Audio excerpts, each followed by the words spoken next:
السلام عليكم ورحمة الله. عاملين ايه؟ وحشتوني. النهاردة انا جاية معاكم بوصفة جديدة، كيكة الكريم كراميل او قدرة قادر، وهنقول المكونات مع بعض. ايه ازيكم يا ذكاء؟ عاملين انتوا؟ وحشتوني جدا جدا. في بداية الفيديو ما تنسوش تشتركوا في القناة وتفعلوا زر الجرس ولايك وشير عشان يوصلكوا كل جديد.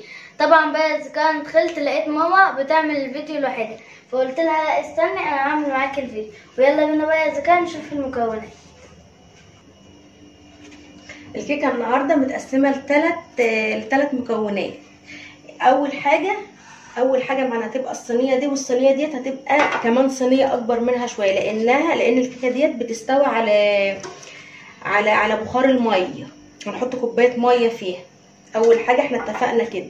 وبعد كده مكونات الكراميل هيبقى كوباية لبن، وكوباية الا ربع سكر، ومعلقة سمنة، واتنين بيضة، واتنين فانيليا. متفقين كده؟ ده الكراميل الاول. هنعمل بقى ايه؟ اول حاجة هناخد الصينية اللي احنا حطيناها ديت الاول كده، وبعدين هنحط فيها معلقة السمنة وهنحطها على النار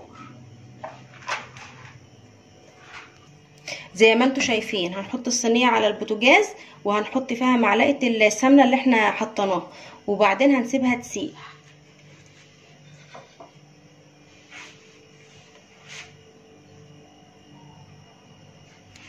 هي لسه مسخنتش قوي. اما تسيح خالص هنحط الكوبايه الا ربع سكر. مش هنيجي يمها خالص، مش هنقلبها ولا اي حاجه، هنسيبها تتكرمل زي ما انتوا شايفين كده. هتتكرمل ونرجع لكم تاني.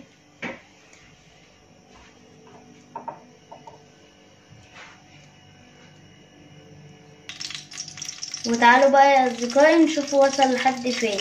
وطبعا بقى يا اصدقائي ماما ما قلبتوش ولا عملت في اي حاجه، انتوا هتسيبوه زي ما هو كده لحد ما يتكرر.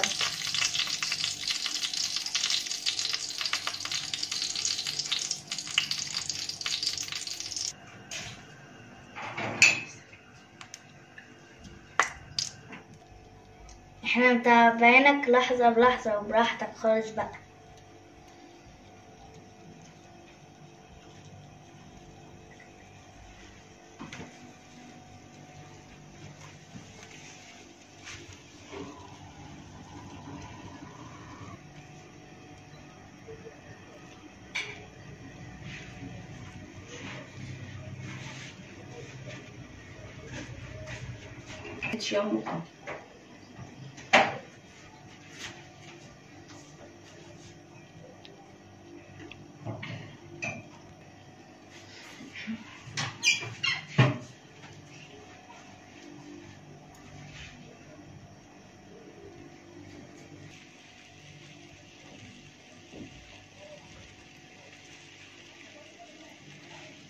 يلا بقى افتح. زي ما انتوا شايفين الكرمل قدامنا اهو. هنجيب كوبايه ميه زي ما اتفقنا،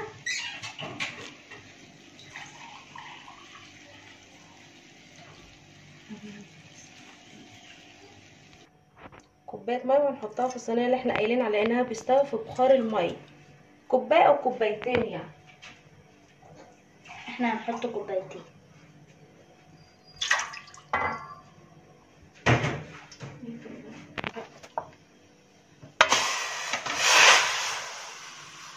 عمل طشه. زي ما انتوا شايفين حطينا الصينيه في قلب الصينيه اللي فيها ميه. هنيجي للمرحله التانية بقى، مرحله ايه؟ الكراميل.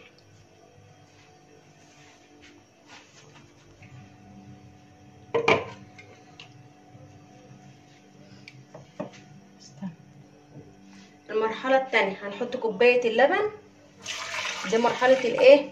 الكراميل، ونص كوبايه سكر، وهنحط الاتنين البيضه،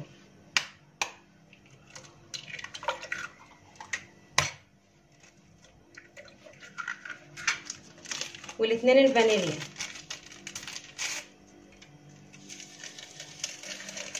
وهنضرب كويس في الخلاط ونرجع لكم تاني. ضربناه كويس في الخلاط زي ما انتوا شايفين. ده الكراميل. هنفضيه بقى، دي الكريم كراميل، هنفضيه على ايه؟ على الكراميل زي ما انتوا شايفين كده.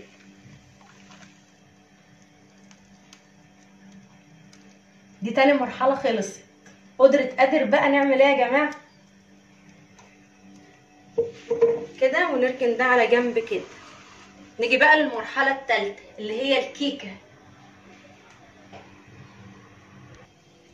وطبعا بقى زي انا شايفه لبن وسكر وبيض تاني وفانيليا. هو احنا هنعمل ايه في حاجه تانية يا ماما؟ ايوه يا يوي. ايه؟ هتشوف. ماما ازكا جابت دي كوبايه ونص كده. المرحله الثالثه بقى، كوبايه الا ربع حليب، نص كوبايه سكر، كوبايه وربع دقيق، وكوبايه وربع دقيق، واتنين بيضه، واتنين فانيليا، وواحد بيكنج باودر. وطبعا احنا متفقين في اي كيكه الدقيق زي على حسب ما السائل بياخد منك. هنحط ده كله في الخلاط زي ما اتفقنا. واخر حاجه معانا الزيت، سوري كنت نسيته يعني. هنحط مع بعض اللبن، كوبايه الا ربع اللبن، ونص كوبايه السكر، والزيت، والفانيليا،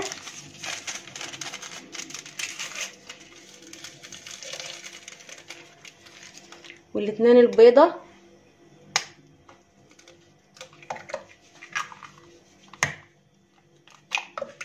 وهنضربه كويس ونرجع لكم. ضربناه كويس السائل بتاع الكيك، وهنحطه في بوله ناشفه، وهنحط كوبايه دقيق، وفوقها البيكنج باودر، وهنعمل بالمضرب لو عايز دقيق تاني. وعلى فكره انا عايزاها بيضه كده، لو انتوا عايزين تعملوها بالكاكاو الخام حطوا معلقه عادي، بس احنا هنعملها مع بعض النهارده بيضه كده. هنحط الدقيق ربع كوبايه كمان. طبعا احنا متفقين زي ما الكيكه هتاخد معاكم الدقيق على حسب.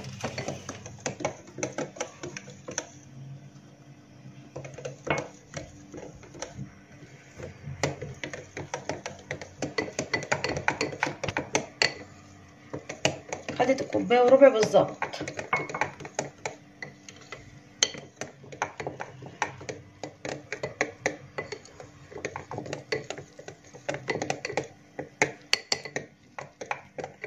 هنعملها مع بعض كمان مره بالكاكاو.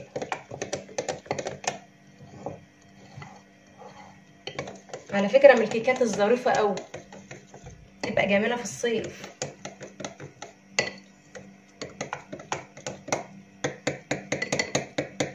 اضربه لغايه ما التكتلات تروح.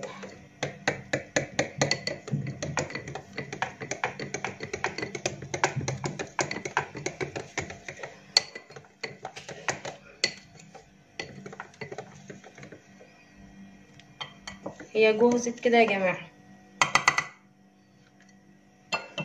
هنفضي بقى بالراحه في النص زي ما انتوا شايفين.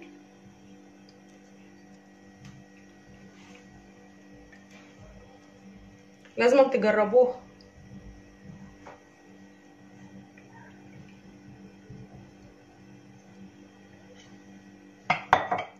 بس حاجه بسيطه كده.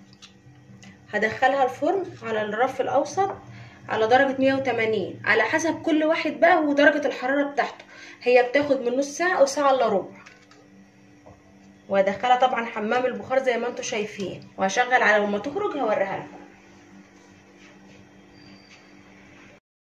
خرجت من الفرن زي ما انتوا شايفين. هنسيبها تبرد ونقلبها سوا. الشكل النهائي اهو. ايه رأيكم؟ ونحطها في التلاجة تسقع. كله يجربها، واللي يجربها بقى يكتب لنا.